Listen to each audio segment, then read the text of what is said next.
All right, guys, for this short video, we're going to be starting our next unit on Mesopotamia, which is found today in what we now know as modern day Iraq. Before we begin, we're going to start looking at the vocabulary words that we will be working with throughout this unit. Just like last time, you are going to have to find two different pictures for every vocabulary word on this slide or in this slideshow. Let's go ahead and begin. All right, guys, our first one is going to be the Fertile Crescent. Now, the definition of the Fertile Crescent is an arc shaped region in Southwest Asia with good, rich farm soil. We did have this vocabulary word during the last unit, but we didn't really discuss it, so that's why it popped up here again. We're actually going to we're going to go into it a little bit more detail why this part of the world was so important. Now, in addition, there is one small change. This time, you do have to fill in on this bottom half. So what I've done is I've given you a sentence, and you just got to fill in the blank. So you guys got to delete these lines and then put in the word Fertile Crescent. You'll have to do that for every one of those vocabulary words. All right, our next one is going to be the word polytheism, and that is a belief in more than one God. We're going to start to see how humans start to become more developed, more complex as we progress throughout our units this year. And as humans progress, we start to begin asking the question, what happens when humans die? Is there a higher being? And who are those higher beings? Almost every civilization we'll learn about this year, they believe in more than one God. And I'm not talking about capital G, oh God. I'm talking about what was the religions before Christianity, before Judaism, before Islam. So for this one, when you're looking up pictures, you can find pictures of like Egyptian gods. You can find pictures of Roman gods, Greek gods. Uh, those are some examples. And then make sure you fill in the blank. All right, our next word, guys, is a city state. The definition is a city that was like a small independent country with its own laws and government. As we finished off the last unit, we learned that humans now are starting to build villages. Well, eventually, those villages and towns will turn into cities. And unfortunately, for some, right, sometimes those cities got invaded by other cities because they had resources or goods that they wanted. We're going to learn about why these are so important, especially during the early stages of the Mesopotamia. All right, our next word, guys, is irrigation.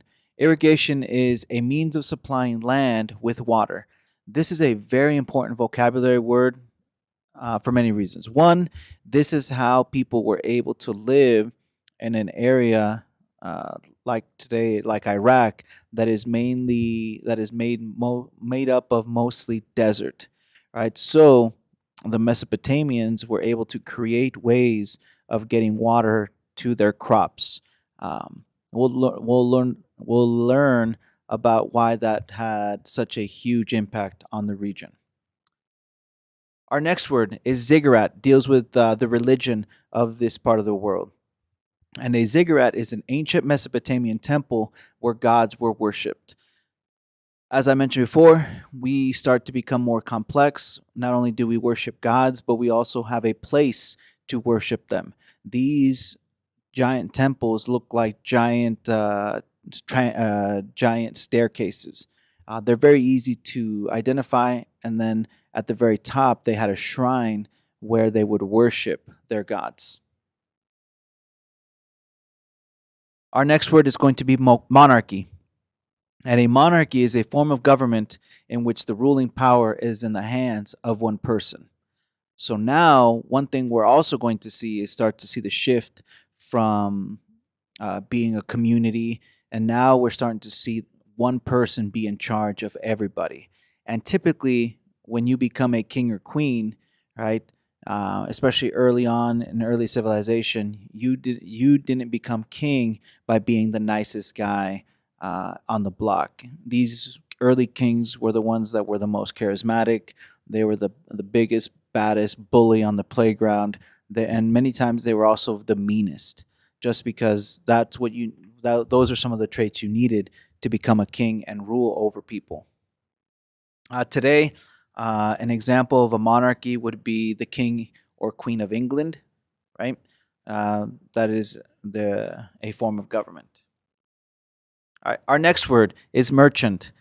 Within our last unit, we started seeing that people were starting to have jobs. They became good at a specific skill, and they profited or made money off it. A merchant is a person who makes money by selling goods. Now we have another job, right? Now, these people, what separated them from others is the fact that these were the guys that were selling a particular good, whether that was clothes, spices, weapons, etc. Anything that could be sold, a merchant had their hand in it. These guys were, think of them like modern day Walmart, where you run to Walmart for almost anything. A merchant could have all of those things. So that, and because of that, they became very wealthy. Our next word is another job that came about after humans learned to farm, and that is an artisan.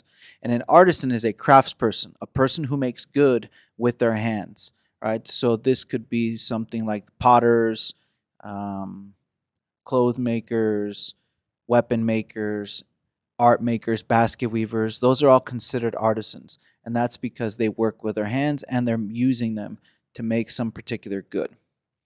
These guys did not make as much money as the merchants, but they were a step above slaves and farmers. So they lived a pretty comfortable life.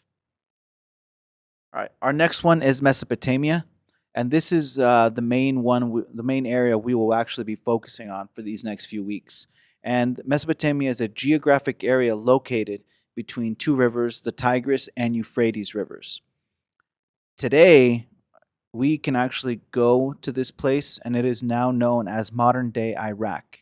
It also includes parts of Jordan and Syria and even Iran.